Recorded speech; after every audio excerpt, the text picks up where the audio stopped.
পাকিস্তানকে যে কোনো মুহূর্তে প্রত্যাঘাত, ব্ল্যাকআউট থেকে কামুফ্লেজ, কিভাবে এলাকা খালি, যুদ্ধের পরিস্থিতি তৈরি হলে কি করতে হবে, কিভাবে আত্মরক্ষা করবেন সাধারণ নাগরিকদের নিয়ে 7 মে মক ড্রিলের জন্য রাজ্যকে নির্দেশ দেয় কেন্দ্র।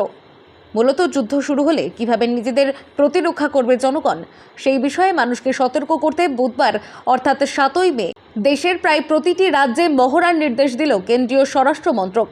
রাজস্থান, গুজরাট, পাঞ্জাব এবং জম্মু কাশ্মীরের সীমানা এলাকায় মহড়া বা মক ড্রিলে বিশেষ জোর দেবে শাহের মন্ত্রক। মহড়া চলবে বাংলার একাধিক এলাকাতেও।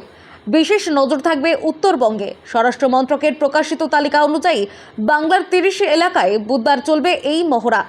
ব্ল্যাকআউট হলে কি করণীয়, সেই নিয়ে মক ড্রিল চলবে কলকাতাতেও। তবে সবথেকে বেশি মক ড্রিল চলবে উত্তরবঙ্গে। সাধারণভাবেই নানা সময় সন্ত্রাসবাদীদের ট্রানজিট রুট এই উত্তরবঙ্গ হয়ে থাকে। সেই ভিত্তিতেই বাংলার মাথায় বেশি জোর দিচ্ছে স্বরাষ্ট্র মন্ত্রক। কোথায় কোথায় চলবে মক ড্রিল? উত্তরবঙ্গের কোচবিহার, দার্জিলিং, জলপাইগুড়ি, মালদা, শিলিগুড়ি, আলিপুরদুয়ার, বালুরঘাট, ফারাক্কায় হবে মক ড্রিল। এছাড়াও গ্রেটার কলকাতা, দুর্গাপুর, হলদিয়া, হাসিমারা, খড়গপুর, আসানসোল, রায়গঞ্জ, ইসলামপুর, দিনহাটা সহ হাওড়া, হুগলির একাধিক এলাকায় চলবে মহড়া।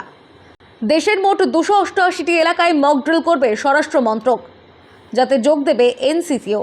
বাজবে এয়ার সাইরেন। স্কুল, অফিস ও কমিউনিটি সেন্টারে হবে যুদ্ধকালীন ওয়ার্কশপ। হামলা হলে কাছাকাছি আশ্রয়স্থলে কিভাবে খুঁজে বের করতে হবে তা শেখানো হবে। প্রাথমিক চিকিৎসা করাও শেখানো হবে। এছাড়াও মিলিটারি বেস, পাওয়ার প্ল্যান্ট বা গুরুত্বপূর্ণ বিল্ডিংগুলি এমনভাবে ঢেকে দেওয়া হবে যাতে স্যাটেলাইটে ধরা না পড়ে। মকড্রিলের সময় যে বিষয় মেনে চলতে হবে তা হলো কখনো সাইরেন বাজলে বাড়িতে ঢুকে পড়তে হবে, বন্ধ করে দিতে হবে সব আলো। যদি বাড়ির বাইরে থাকেন তাহলে আশেপাশের সুরক্ষিত জায়গায় আশ্রয় নেওয়ার পরামর্শ দেওয়া হয়েছে। শপিং মল হোক বা অফিস, কোথায় জরুরি প্রস্থান আছে তা আগে ভাগেই দেখা উচিত। সাইরেন বাজলে সব আলো বন্ধ করে দিতে হবে। পুরোপুরি ব্ল্যাকআউট করার পরামর্শ দেওয়া হয়েছে। যাবতীয় সরকারি নির্দেশ মেনে চলতে হবে। কোন রকম গুজবে কান দেওয়া যাবে না। প্রসঙ্গত, পেহেলগামের নৃশংস জঙ্গি হামলার পর থেকে পাকিস্তানের সঙ্গে টানাপোড়েন চলছে ভারতের। এমন পরিস্থিতিতে কয়েকটি রাজ্যকে জরুরি অবস্থার জন্য প্রস্তুত থাকতে মহড়ার নির্দেশ দিয়েছে কেন্দ্রীয় স্বরাষ্ট্র মন্ত্রক। সেই মতো বুধবার মহড়া চালাতে বলা হয়েছে রাজ্যগুলিকে।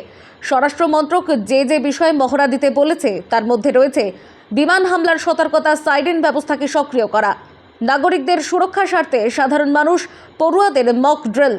1971 সালের যুদ্ধের পর এই প্রথম ভারত সরকার এমন একটি মক ড্রিলের নির্দেশ দিয়েছে রাজ্যকে। দেশজুড়ে সাধারণ নাগরিকদের নিয়ে মক ড্রিল যাতে বেড়েছে বেশ খানিকটা উত্তেজনা। Bureau report, timeless depiction news. India's spirit will never be broken by terrorism.